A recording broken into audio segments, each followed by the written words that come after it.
In 2014, a family in Westfield, New Jersey, bought what they thought was their dream home, a beautiful, spacious house in a safe and quiet neighborhood.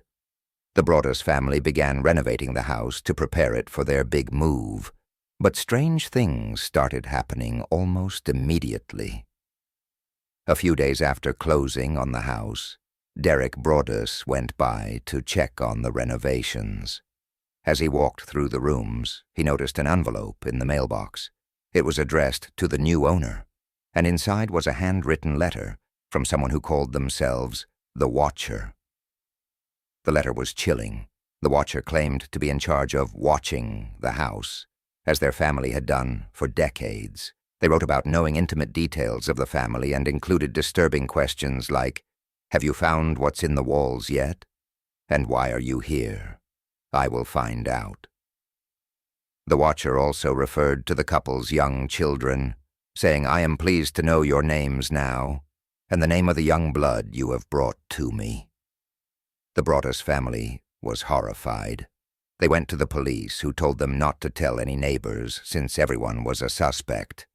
They installed security cameras and never let their children outside alone.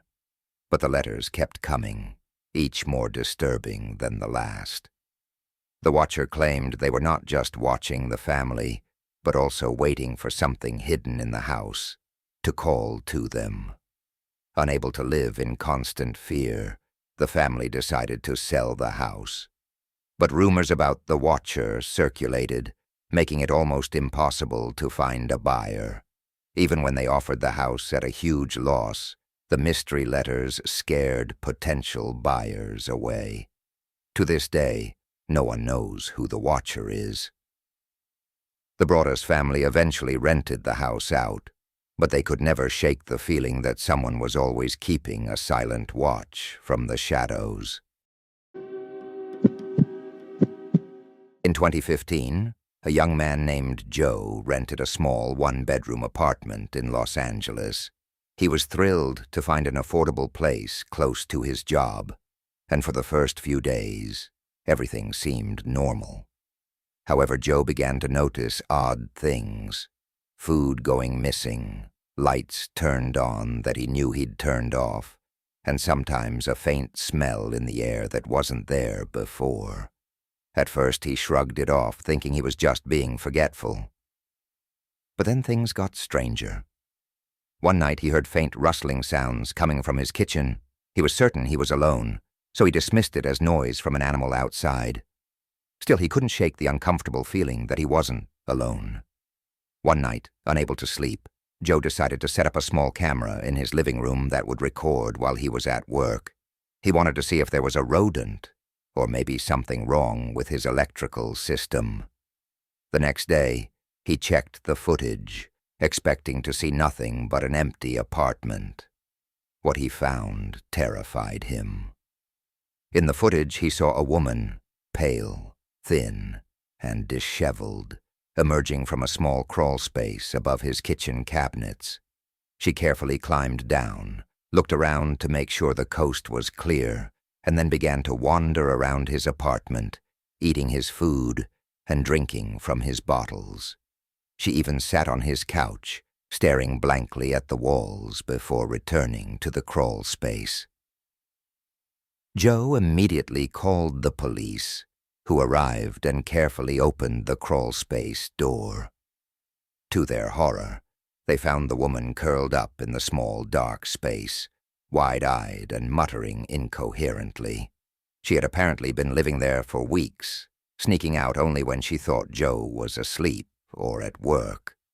It turned out that the woman was homeless and had found her way into the building weeks prior. She somehow accessed the crawl space through an unlocked roof vent and had been living in secret above Joe's apartment ever since.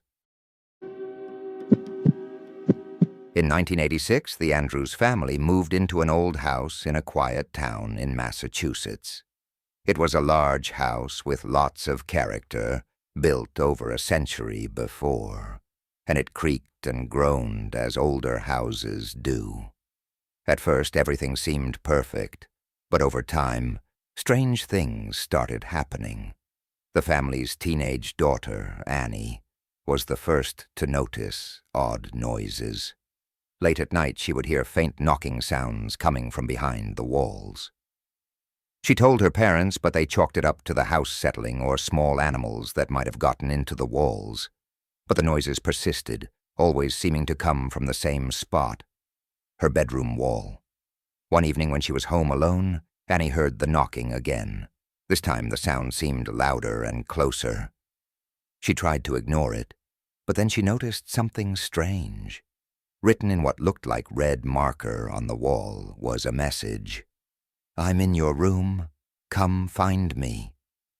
Terrified, she ran out of the house and waited for her family to come home. The parents didn't believe her at first, thinking it was some sort of prank.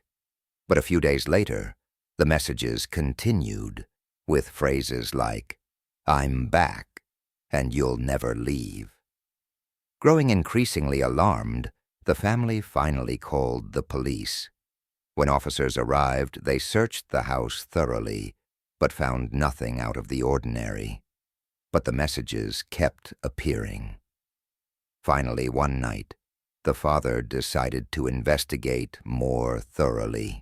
He searched every inch of the house, focusing on Annie's room, where the messages always seemed to originate.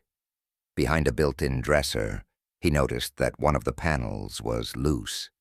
When he pried it open, he discovered a narrow passageway that led into the walls of the house.